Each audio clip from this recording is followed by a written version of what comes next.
Welcome to Sex on the Floor podcast. This podcast was created to help educate the public about problems with sex and intimacy and how this is tied to both physical and mental aspects. Hosted by myself, Dr. Molly Hart, a passionate pelvic floor physical therapist and owner of Pelvic Balance Physical Therapy, and by Dr. Katie Schubert, a phenomenal sex therapist and owner of Cypress Wellness Center. We are here to have a good time. We're here to keep it real with you all and to educate along the way. I'm so excited for you to join us.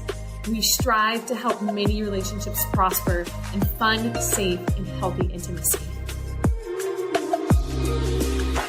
While listening to the show, please remember that this information is not meant to diagnose or treat any medical conditions. Please speak with your medical provider for all things related to your healthcare.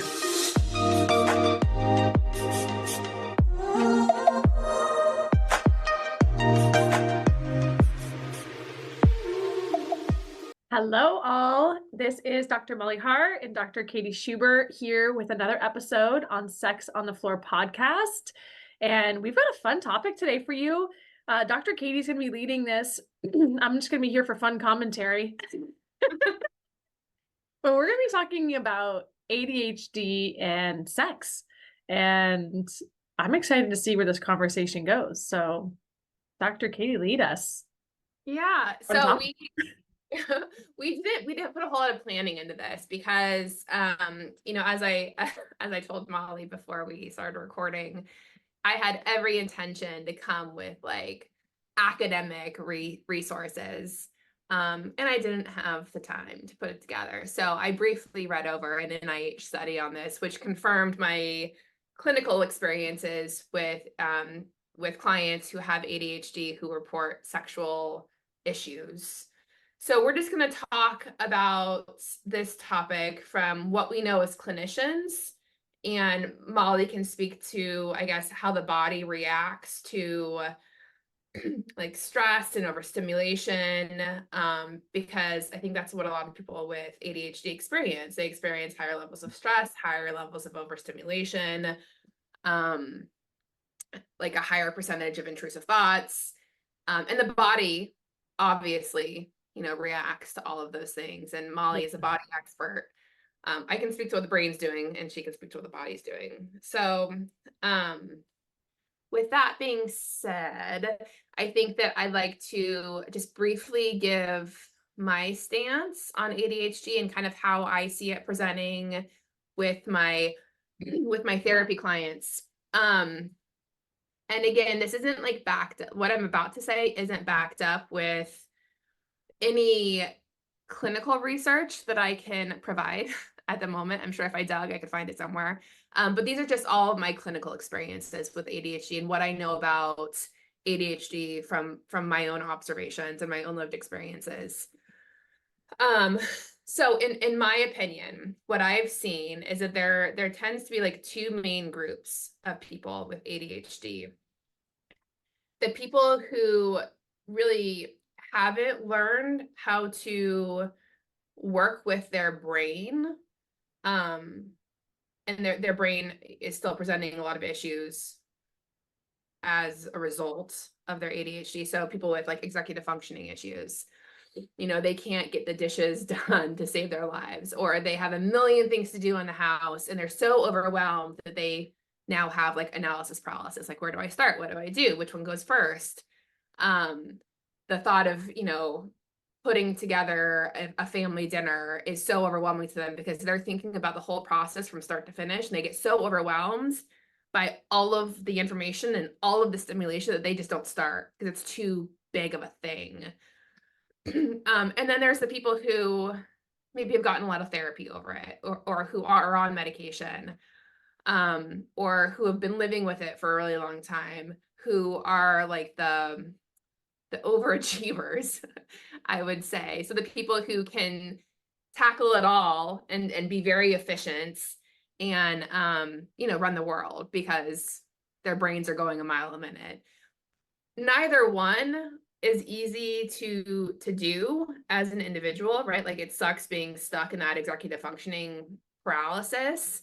And it also sucks having such an overstimulated brain that you can't like sit down and turn your brain off. Yeah. They're both very difficult places to be. But a lot of people, think it's a better place to be if they're able to work with their ADHD instead of against it, because we are brought up in the society where we are told that ADHD is a disability, and that, if you have it, like, we need to give you some accommodations because your brain isn't functioning the way it should. I'm using air quotes for the people who can't see me. And I feel like that's such like a ick thing to tell people with ADHD, because my opinion is that ADHD is like a really cool way of having your brain function. It's just like, it's a lot. It's like you're just extra. Yeah. Or as I've seen it on the internet, like you're neuro spicy, which Yeah. is very like accurate. Like you just have a lot of good stuff going on in your brain at any one time, at any given time. You're just describing me right now, by the way.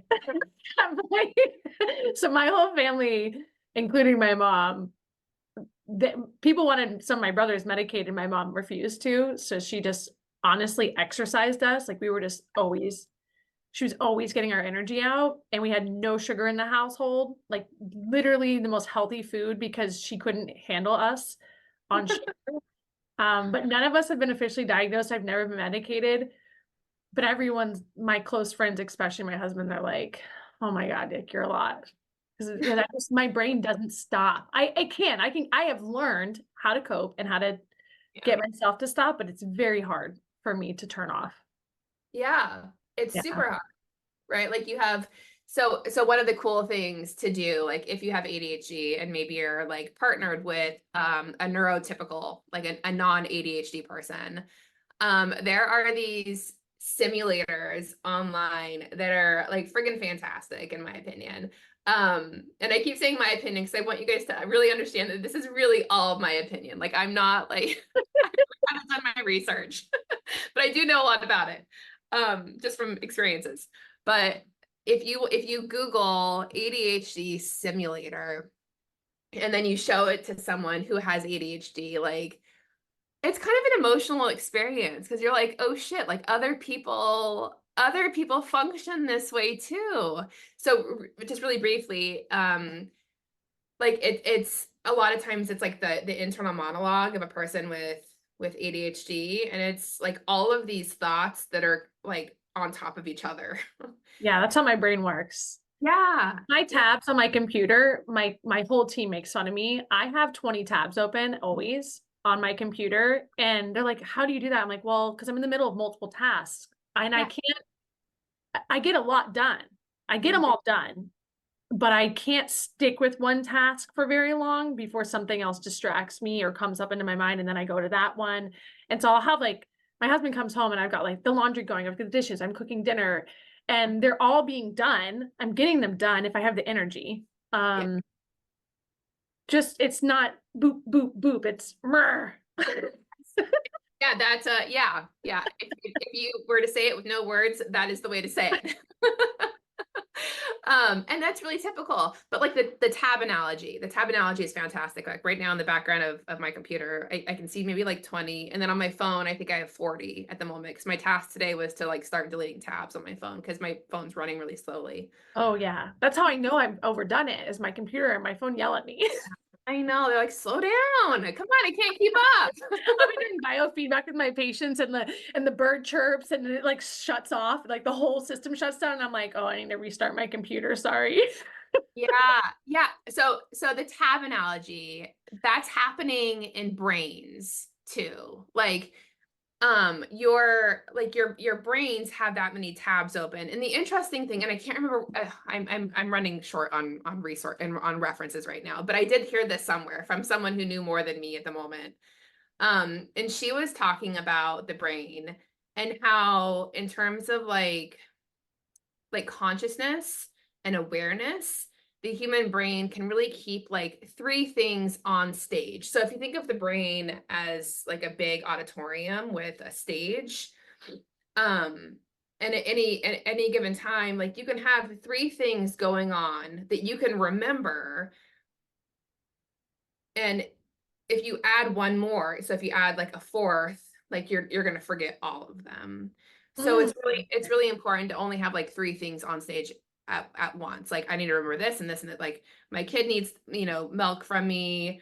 I need to start cooking dinner. I need to put the wet clothes into the dryer. Like you can remember 3 easily, but if you add a fourth, it's all over.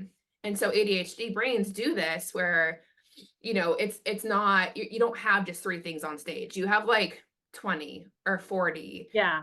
And then you start forgetting shit, right? Because you can't remember all of those things at once, which is why you see a lot of people with ADHD, like they have Post-its everywhere. I was going to say, I have a hack for it. I have a notes tab on my phone, and then I have Post-its all over my desk right now. Let me show you all my Post-its. Where are they? Like, there's so many. Let me just prove the chaos of my life.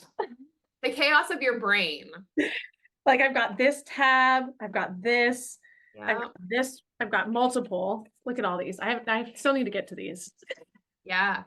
And sometimes when you see, a person who has not yet mastered that coping technique, they'll have like 20 notebooks and they can't remember at that point, like what they wrote in what notebook or where they put the notebooks. So yeah. They've written it down and it's somewhere safe out of their brain, but now they can't remember like where it is or what the notebooks are for. Are you saying that you have a little bit of ADHD yourself?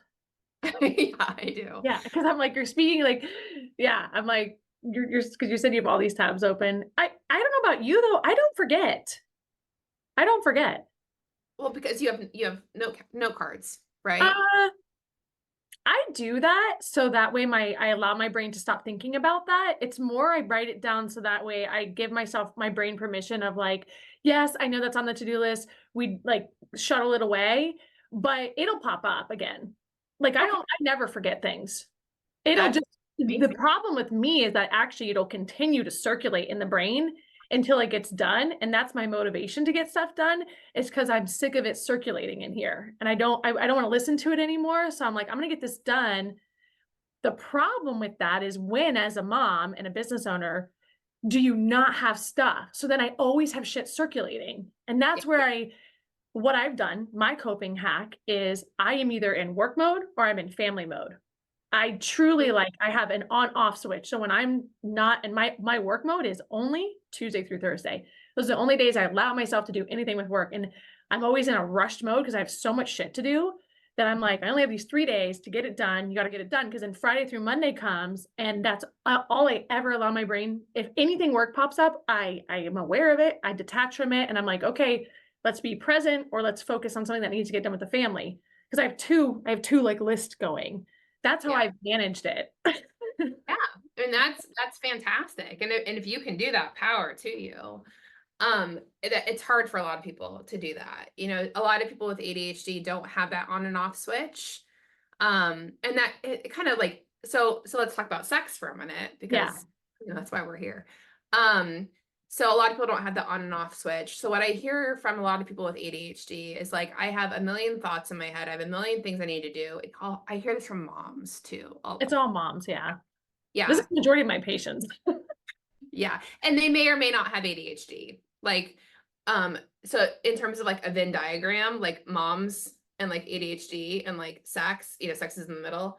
There's so much overlap there that it's so hard to like tease apart what's actually happening because again, one of the things with ADHD people is that they get overwhelmed.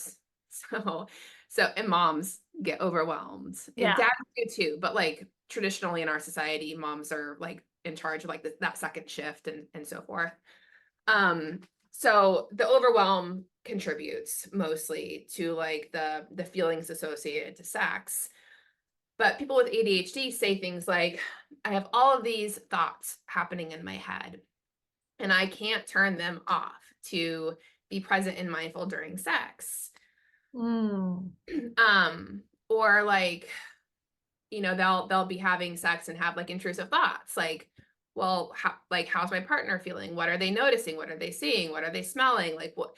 What's going on with that? And they're not able to turn that switch off. They're not able to just be in their bodies and be present and enjoy the experience because there's so many other things happening. There's so many other stimuli coming in. There's so many other stimuli that are already in their heads, like the thoughts that they're having, that they can't just like slow down and be. They can't Yeah. be They don't present. know how to get in that parasympathetic mode.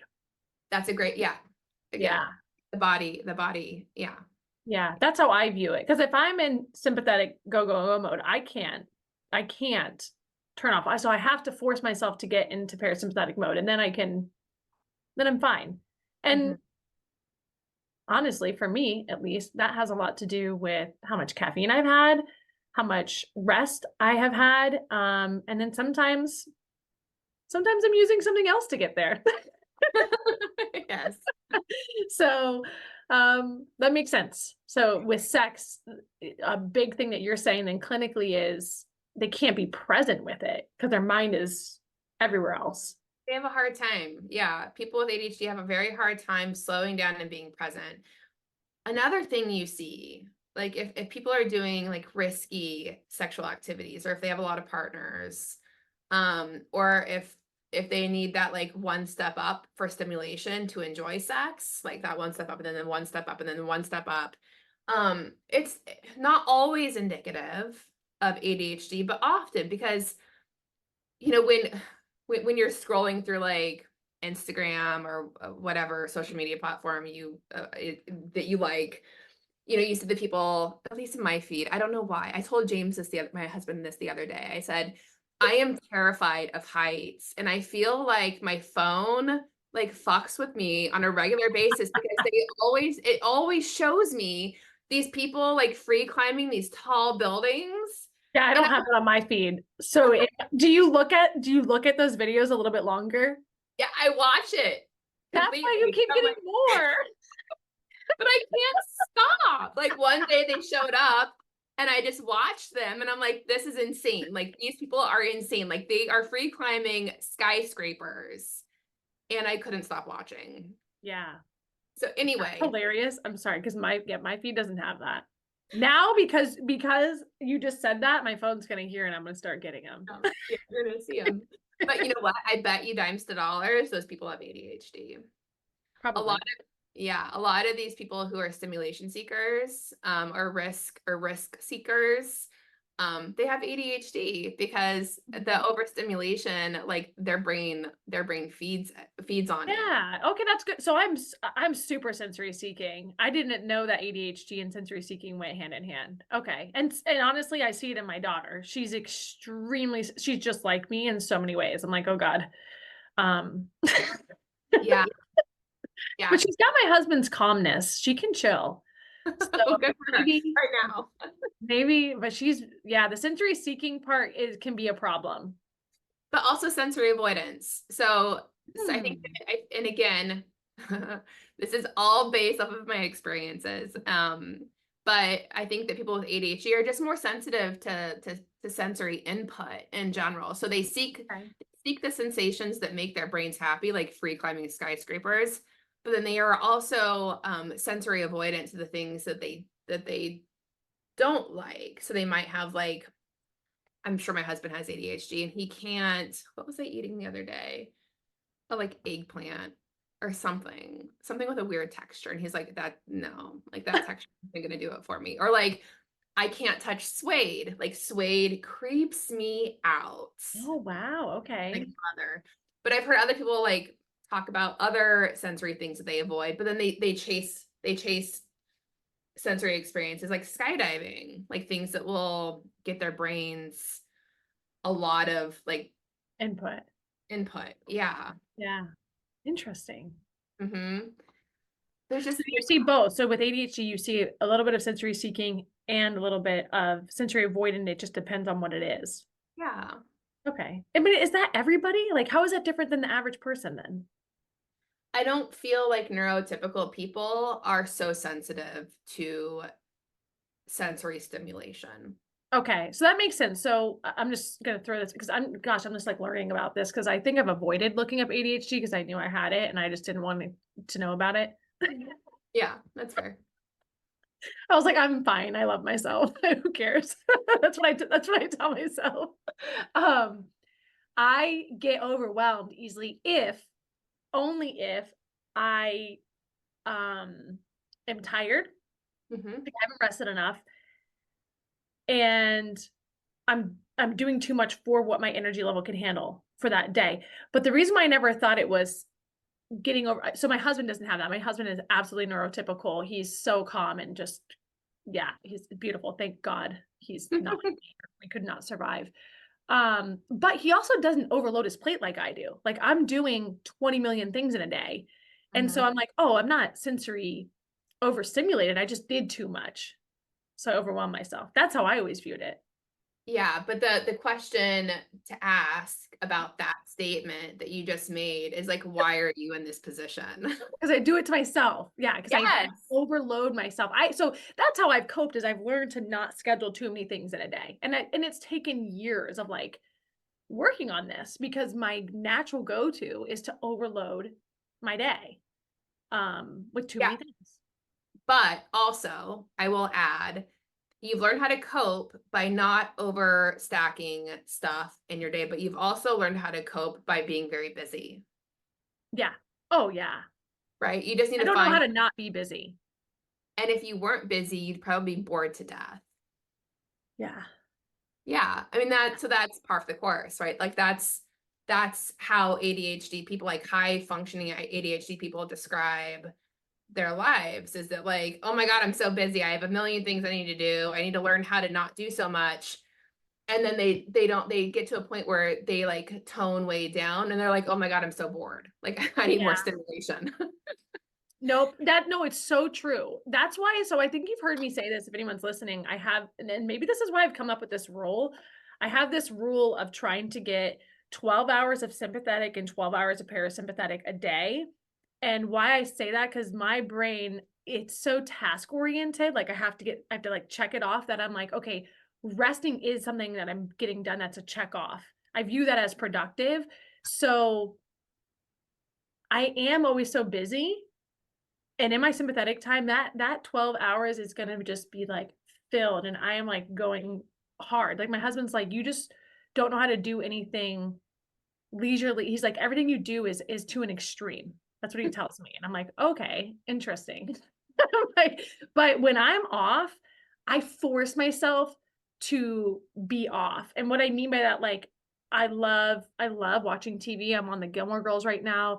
I'll go out to the park. Like, there's certain things I can do with myself, with my kids, with my family. Camping. That's why I camp. Because if I go out camping, especially if you don't have phone service, like I've learned how to hack to give my body that parasympathetic time. And as long as I get that 12 hours, I don't care if I'm busy because I've given my body the rest it needs. Because the problem with what you're saying for an ADHD person who doesn't know how to turn off is if you never rest, you are going to create chronic illness in your body. Like, honest to God, that's why I think my mom developed cancer at a young age. She was doing too much. My mom was like this, but she had no coping skills. And I learned so much from her. I've learned from my patients who are like this.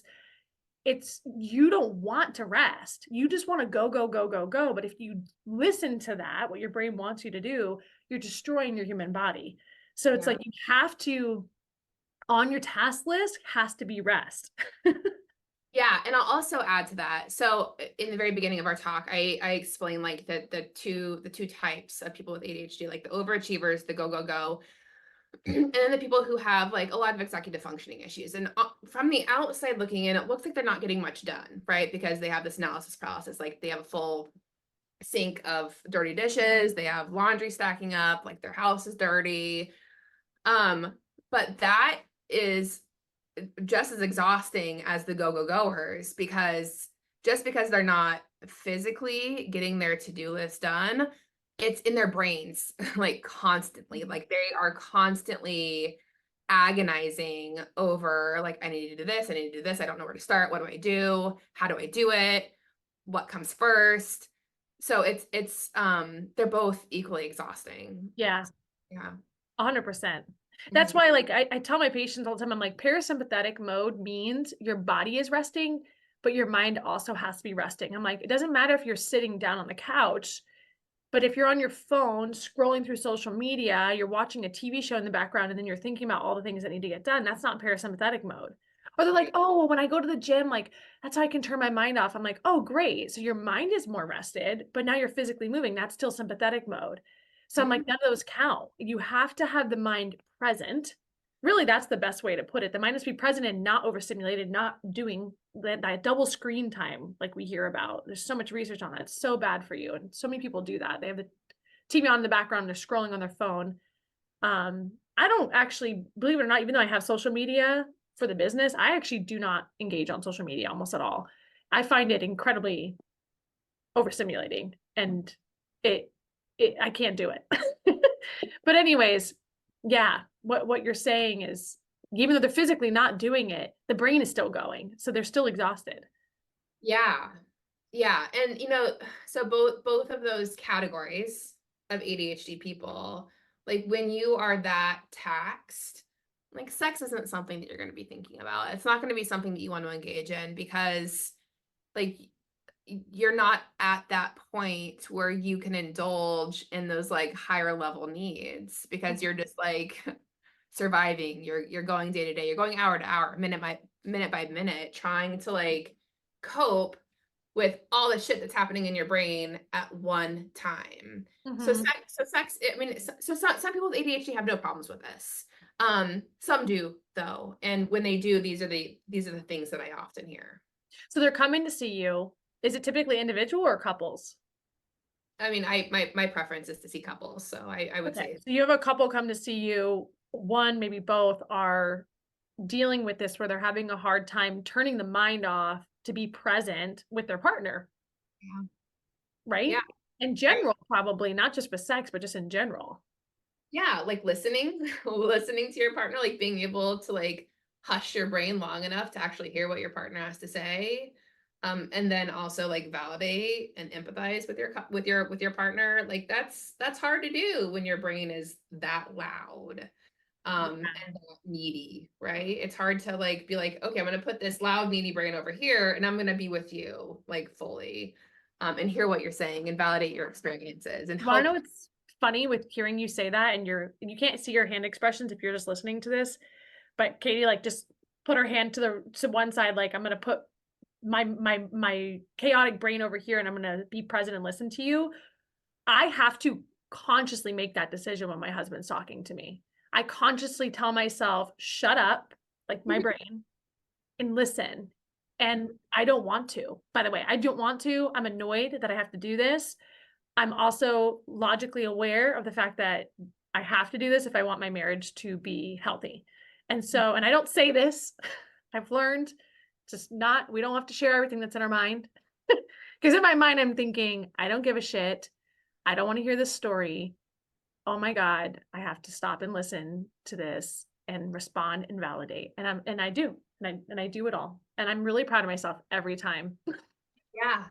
But boy, does that take a lot of work. And the thing But is, often with ADHD, so the interventions, the interventions are, medication, obviously.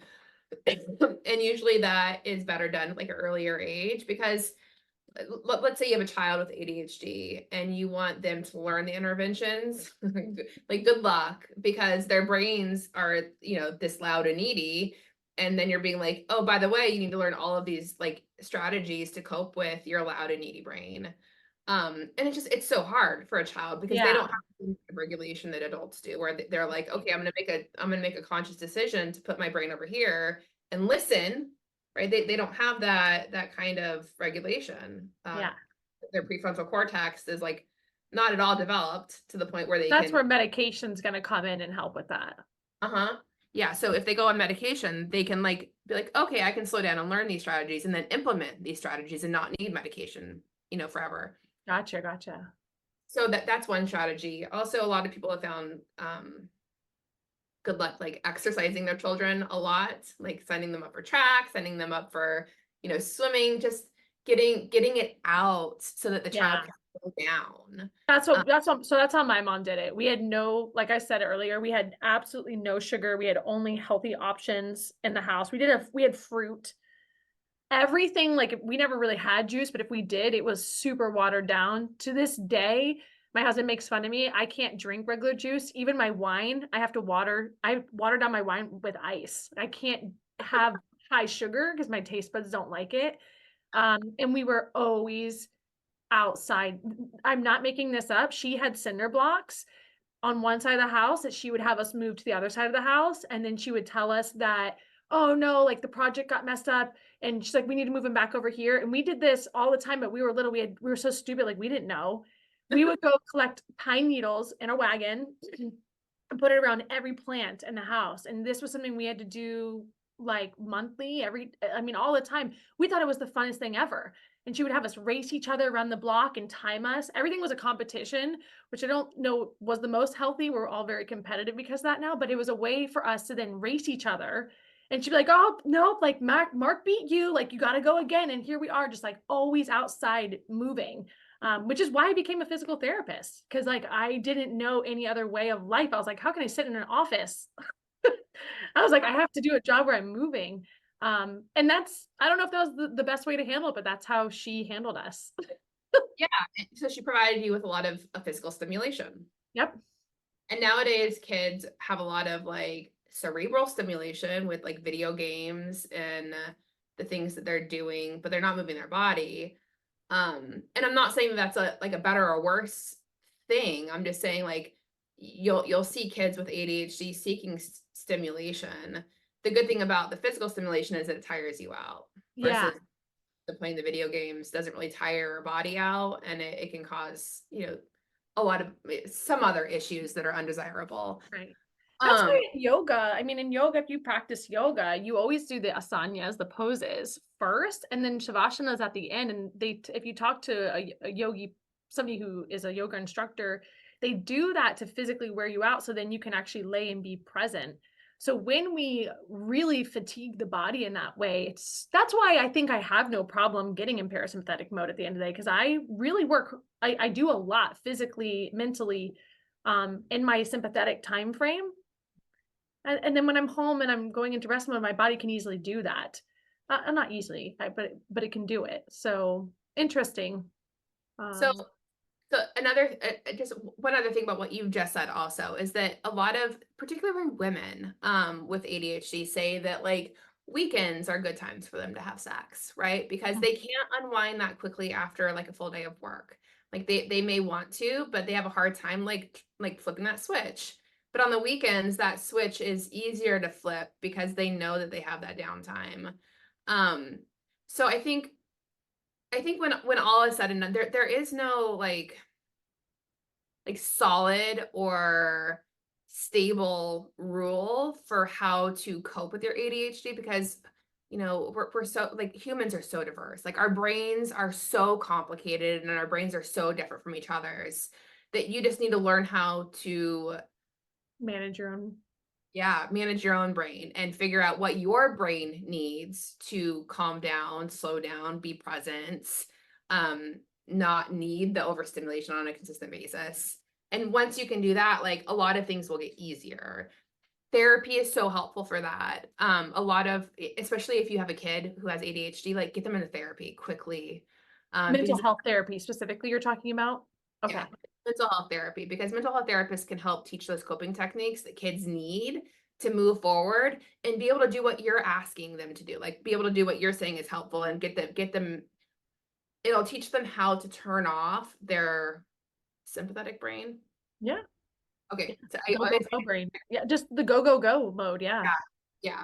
And it will help them get into that parasympathetic mode. They need to learn how to do that, like you have, Yeah. so that they can enjoy the downtime. They can enjoy the weekends with their family. When do you recommend a parent would bring a kid? What age? As soon as they begin to notice that it's causing some disturbances in their life. Yeah. You know what I've used with my daughter to teach her these analogy? I may have already said this, and I use this with my patients and myself, is a battery analogy. And I'm like, okay, you did a lot today. Your battery's empty and you need to sleep now to recharge your battery. And then I tell her what I'm going to do. I said, mommy is going to go take a shower. I'm going to eat. I'm going to watch some TV, and then I'm going to sleep to recharge my battery. And then I tell her, I say, tomorrow you've got school and soccer and you need energy for that. So I'm like, so I'm always, she understands that because of her iPad.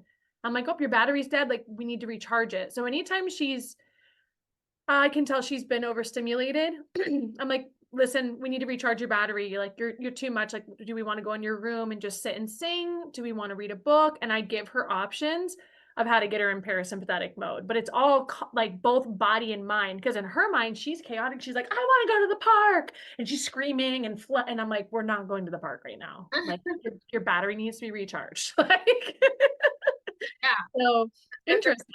Yeah, those are great tools to teach kids, like how to self-manage in that way. Yeah. Yeah, very cool. Okay, so let's talk about sex a little bit more before we wrap this up. So with your ADHD, one second, Molly. I need to message James because Lincoln's screaming in the other room, and I don't know where he is. All right. Okay. Got it. He's working out in the garage, and he has the monitor in there, but he's Oh, is he taking a nap? Lincoln? Well, not anymore. Yeah. Yeah. Yeah. No, I get it. That was like our podcast that we haven't posted because my children were sleeping and then one wasn't sleeping anymore and was in the background, turned on the record player. It was really fun. So with sex though, your clients come in with ADHD. I'm assuming their complaint is it's affecting the frequency of how often they're able to have sex. Yeah, it's usually affecting everything in their relationship, right? It's really difficult for, I don't know what's more difficult, for two ADHD people to be together or for an ADHD person to be with a neurotypical person. I don't know which is more difficult. But I would think two together would be a nightmare, but it depends though. It depends on like what their symptoms are, right? Because you know, like I said, I'm fairly convinced that James has ADHD, and our ADHDs work really well together because I'm an overachiever and he has some executive functioning stuff. So like, I just do a lot of shit, and he's like, cool, like, yeah, it's done. Like, I don't need to worry about it. But like, if you had two people with executive functioning issues, I can see that being fairly challenging. Or two overachievers would probably. Yeah. Two overachievers. When you said that, I was thinking the two overachiever parts, like that would be, because my husband grounds me. He's so grounding and just, he's like a Buddha. So, and I need that. And I help him with getting more stuff done. Because if it wasn't for me pushing him, he wouldn't get certain things done. So we balance each other out nicely in that sense, I think. Yeah, that's great. And you know, there are, you know, positives and minuses to all brains, even neurotypical ones. So I think anyway, I got off track. So when a couple comes in, they're often experiencing issues related to their ADHD, like I can't be present and mindful, or I'm having a hard time like having sex because I have all of these thoughts in my head. Or like I can't orgasm because like my brain is full of like, that makes sense. They can't focus on the stimulation. Yeah. It's just like their brains in it's going in so many different directions and not to their clitoris. Yeah, right? because with women, especially, like if you're not focused on trying to have an orgasm, like it's not just gonna happen. So that makes sense. Mm-hmm. Right. And then men too. I mean, a lot of times men get so like in their heads about like performance or, you know, what their penis is doing, that they have like erectile issues or ejaculation issues. Because, you know, the sex is it's a somatic experience. It's an experience that you have in your body. And, you know, you can have sexy thoughts that can enhance that. But if you have thoughts that are unsexy or overstimulated in a different direction, like that's not going to help anybody or the experience. No. Yeah. And then we know this too from the research, and we've said this in past episodes. You know, when we're being intimate sexually, that is a parasympathetic mode. So libido is parasympathetic mode. Now, the act of sex itself, right, is physical. So that is sympathetic in that sense, like where we're moving. There's a both modes are being activated if you look at what the literature says about it. But the actual desire to want to be intimate with your partner, you have to be in parasympathetic mode to even get there in the first place. So like if you're go, go, go, or your mind is go, go, go, the last thing you're going to want to do is anything sexual. So first we have to get ourselves calm. The problem with that for like a mom who's busy is, okay, once she finally gets herself calm, You fall asleep. she then want to enter into being physically intimate with her husband, or her partner. Like maybe not. And that's where we talked last time about like scheduling sex and stuff like that. But point is, if you don't get yourself in parasympathetic mode first, yeah, I don't see how you're gonna really be able to enjoy sex if you have an ADHD brain. Because I have that brain, like I understand that. I don't ever engage in sex ever with my husband if I'm in sympathetic mode. Because I know I can't be present and I don't want to do that. I'm like, I want to, you know what I want to do? I want to get all these 500 tasks done that are on my list. So interesting. What do you find, Katie, then?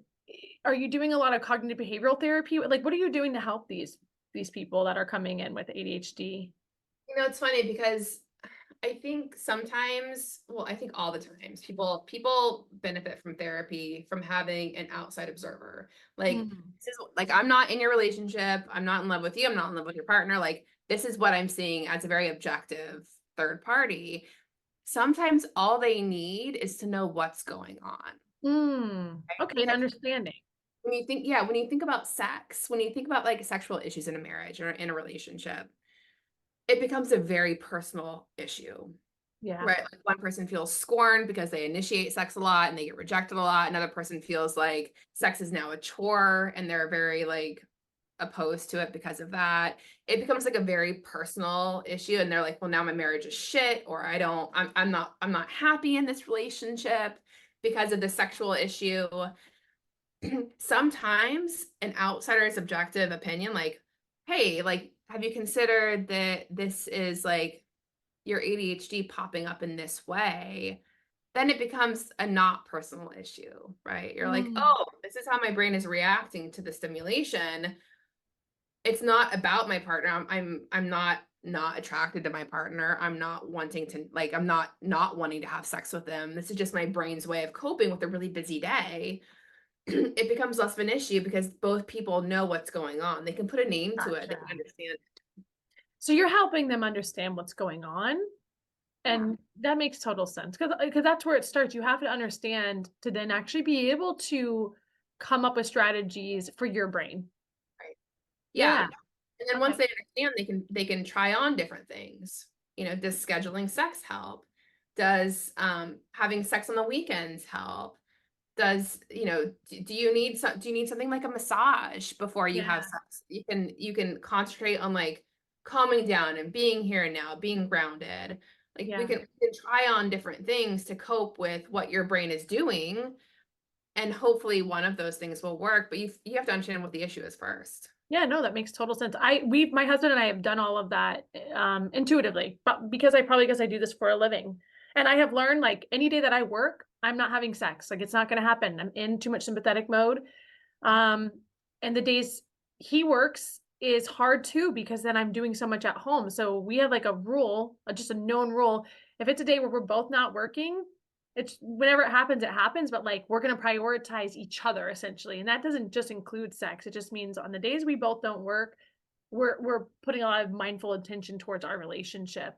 And I also know in the morning I have way more energy, and my libido is higher in the morning because I haven't really tackled all the to-do list hasn't spiked up on me yet, if that makes sense. At the end of the day, I have no problem relaxing, but I'm like, for me, I'm like, I have no libido at the end of the day. Like, I just want to chill. So it's like learning, like you said, so if they come in, you're observing what they're telling you, you're helping to highlight points about each person, their relationship, and then giving them that awareness, they can kind of come up with tools that are going to help them. Yeah. With finding a frequency of libido satisfaction. Right. And that meets both needs. People are so much better at finding tools that work when they're not like feeling like rejected by their partner. Because when you're feeling rejected, you're not like being solution focused, you're being defensive. Yeah, that makes sense. Do you see that happens, defensiveness? Does that happen with women, or is that more men are getting defensive like that? No, it happens with everybody. Okay. it's a coping technique that people learn whenever they're feeling like their vulnerability is being threatened. Like your automatic reaction is typically defensiveness, because you want to protect yourself. You want to make sure that you don't get hurt. Gotcha. Versus going into trying to problem solve mode. Yeah. Okay. Well, super cool. This was interesting. Yeah. Is there anything else you want to add about ADHD and sex at all? I don't think so. But if people who are listening have any questions, feel free to write either of us and we can get it addressed in our next recording. Yeah. And any topics that you guys want to cover or have us talk about, please feel free to message those too, because we want to hear from you and we want to know what things you're interested in hearing about. So thank you all for listening. We will see you all at the next podcast episode. Have a beautiful rest of your day. And yeah, that's it. Bye.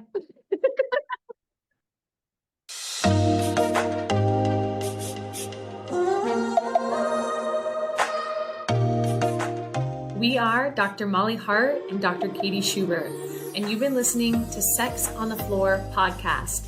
We really hope that you enjoyed this episode.